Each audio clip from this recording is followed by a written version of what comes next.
آج کل تو وہ آئے بڑے بڑے مارکیٹ میں بڑے بڑے، مجھے حیران ہوتا ہوں میں کہ شیخ الوظائف، ایک مارکیٹ میں ایک نئے بزرگ ہے شیخ الوظائف، کہ جی یہ وظائف کے شیخ ہیں۔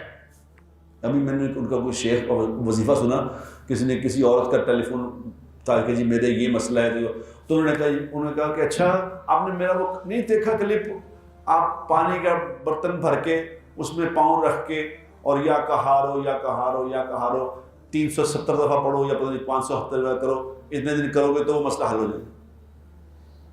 اب میں نے دیکھا، میں نے کہا یہ کیا کہہ رہا ہے، یہ شیخ الوظائف کیا کہہ رہا ہے؟ کیا نبی نے بتایا تھا ایسے کرنے؟ مجھے اگر وہ ثابت کر دے کہ نبی پاک صلی اللہ علیہ وسلم نے اس طرح پانی میں پاؤں رکھوا کے وظیفہ کرایا تھا تو میں اس کے ہاتھ میں بیعت کر لوں گا۔ فضول اپنے پاس سے بنا کے، اپنے پاس سے وظیفے بنا کے دے جا رہے ہیں۔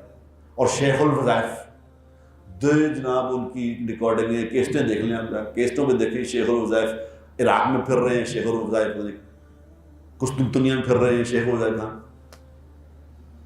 مت مار دی لوگوں کی، اور لوگوں کی مت تو پہلے بچی تھی۔ کثرت حضور نے فرمایا جو کثرت استغفار کرے گا۔ اللہ کے نبی کی بات پہ نہیں یقین، شیخ الوظائف کی بات پہ یقین ہے جو گھڑ گھڑ کے بتائی جا رہے ہیں وظیفے۔ اللہ کے نبی کی بات حق اور سچ ہے۔ جو عمل یاد رکھنا، میں آپ کو، مجھ سے روز ہی مسئلے لوگ پوچھتے ہیں کہ جی اس کا وظیفہ بتا دیں، اس کا وظیفہ بتا دیں۔ کل رات مجھے کسی نے کہا جی وہ ساڈے گھر کے باہر کوئی عورت آئی سی، وہ کڑے سٹ گئی، فوٹو بھیجی، کڑے سٹ گئی، ایسا کی مطلب ہے؟ اب بتاؤ کیا کہوں؟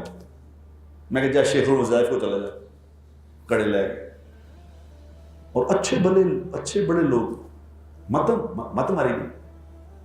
کوئی آپ کو کہے کہ وظیفہ یہ پڑھ لو تو سب سے پہلا اس سے سوال یہ کرنا کہ میرے نبی نے یہ کیا ہے، کیا یہ نبی سے ثابت ہے؟ اگر نہیں ثابت تو یہ وظیفہ اپنے پاس ہی رکھیں آپ۔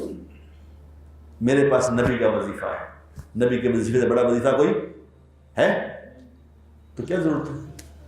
سب سے پہلے پوچھ کے کہ نبی کا عمل ہے پھر کرنا، نہیں تو نہ کیا کرو، سارا مسئلہ ختم ہو۔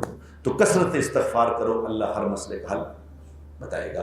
اور آخری گزارش آپ سے یہ ہے کہ اب دین میں تھوڑی سی عقل بھی استعمال کرنی شروع کریں، تھوڑی سی عقل استعمال کرنی شروع کریں کہ بھئی یہ بات سمجھ آ رہی ہے کہ نہیں آ رہی۔